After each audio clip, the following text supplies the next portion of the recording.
Take a break from your busy schedule and join Harold Sala for Guidelines, a 5-minute commentary on living.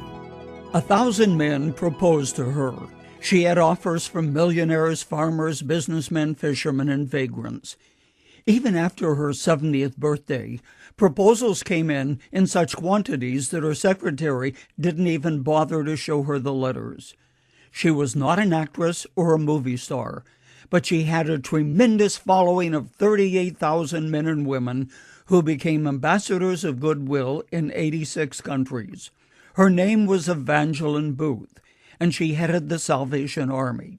After retirement, she swam and did fancy diving as though she were still 18.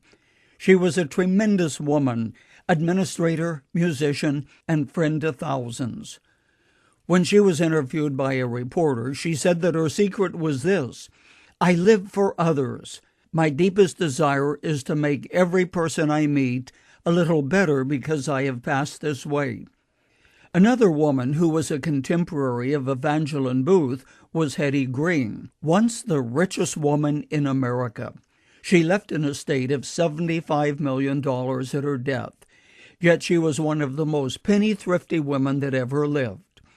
On a blistering summer day, a friend found her under a blazing tin roof in an attic.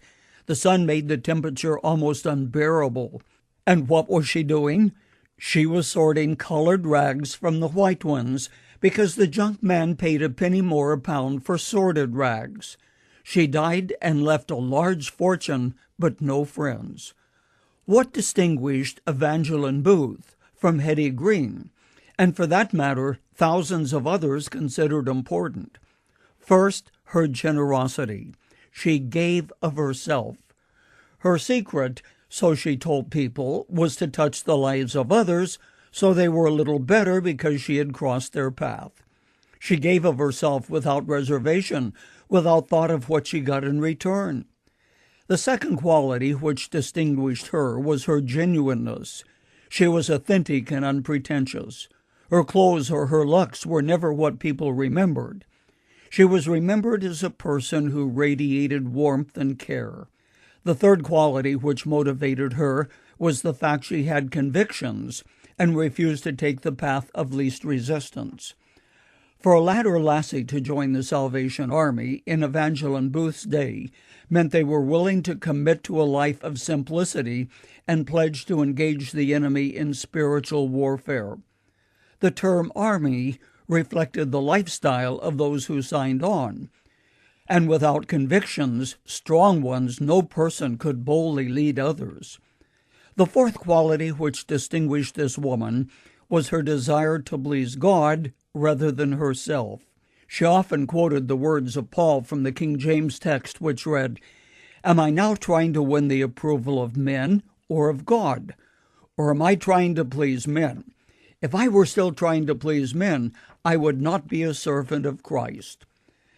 The fifth quality which separated her, not only from the women of her day, but from the men as well, is that she was her own person. Anyone who had the boldness to don a swimming suit in retirement and spring from the board as though she had done 50 years before had to be secure, not caring a great deal about what others might say or think. I, for one, have a deep respect and admiration for those who have outgrown the cookie-cutter mentality, including the trite phrases of their contemporaries, and refuse to let the world force them into its mold. May God give us more women as Evangeline Booth.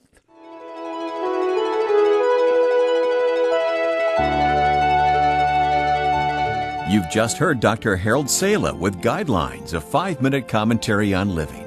If you would like to listen to the program again, download a copy, subscribe to our e-commentary, or view other resources, visit guidelines.org. We would like to hear from you too. You can email us at info@guidelines.org. That's info@guidelines.org. Thanks for listening, and we invite you to join us again for the next edition of Guidelines.